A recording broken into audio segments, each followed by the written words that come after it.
Bonjour à tous, je suis Marion Ruffier, comportementaliste spécialiste du chat et blogueuse, et aujourd'hui, je vais vous apprendre comment bien aborder l'adoption de votre futur chat.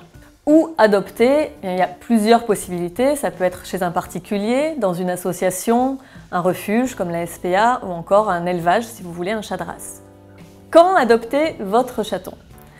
Il faut savoir que légalement, la loi autorise la cession ou la vente d'un chaton à partir de 8 semaines, mais c'est vraiment pas l'idéal. Moi, je vous recommande d'adopter votre chaton à 3 mois.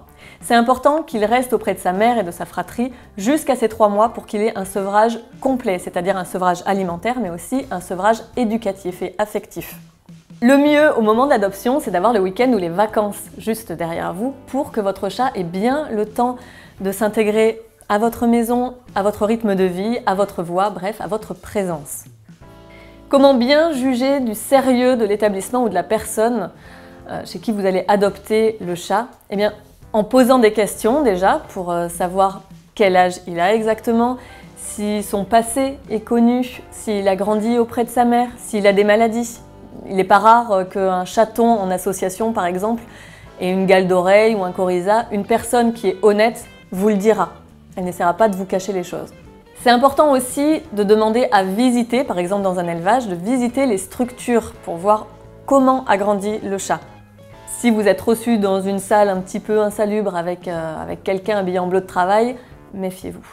Quelqu'un de consciencieux sera vraiment ravi de répondre à vos questions, de vous faire visiter son établissement et il vous posera aussi des questions pour savoir si vous êtes la personne idéale. Alors comment ça se passe ? Ça dépend en fin de compte des établissements, ça dépend des associations, des refuges. Pour toutes les associations qui fonctionnent en famille d'accueil, généralement, vous allez d'abord rendre visite au chat dans sa famille d'accueil.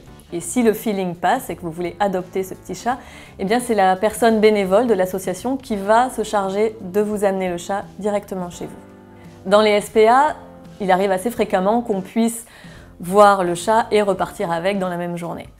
Dans les élevages, il y a souvent une phase de réservation du chaton et lorsque le chaton a atteint l'âge requis, vous pouvez venir le récupérer.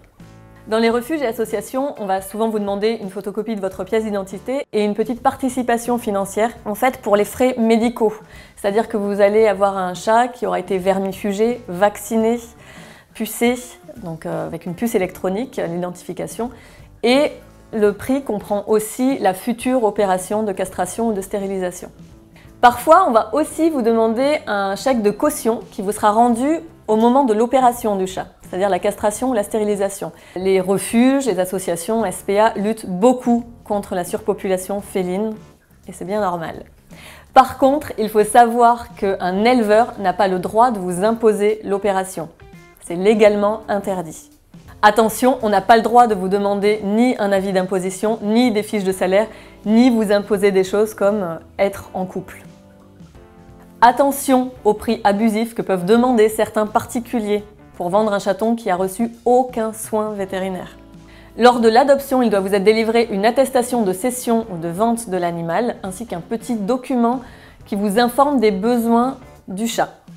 Le chat doit être aussi identifié. Pour les chats de race, l'éleveur est tenu de vous remettre un pédigré du chat et un certificat de bonne santé établi par un vétérinaire 5 jours avant, ainsi que sa carte d'identification par l'ICAD. C'est le fichier national d'identification des carnivores domestiques. Au sujet de l'ICAD, il faut savoir que les associations, les SPA sont souvent débordées et ne font pas forcément le transfert de propriétaire. Alors n'hésitez pas à bien les relancer pour leur demander de faire le changement pour que le chat soit à votre nom. Si jamais il se perd, c'est vous qu'on viendra contacter. Si vous voulez adopter mais que vous hésitez encore, que vous avez peur, que vous ne savez pas si ça va bien se passer, sachez que vous pouvez devenir famille d'accueil pour une association. C'est-à-dire que vous allez recevoir le chaton chez vous, vous allez en prendre soin le temps qu'il trouve une famille définitive. Mais si ça se passe super bien, que vous avez vraiment le feeling avec ce chat, eh bien vous êtes prioritaire sur l'adoption.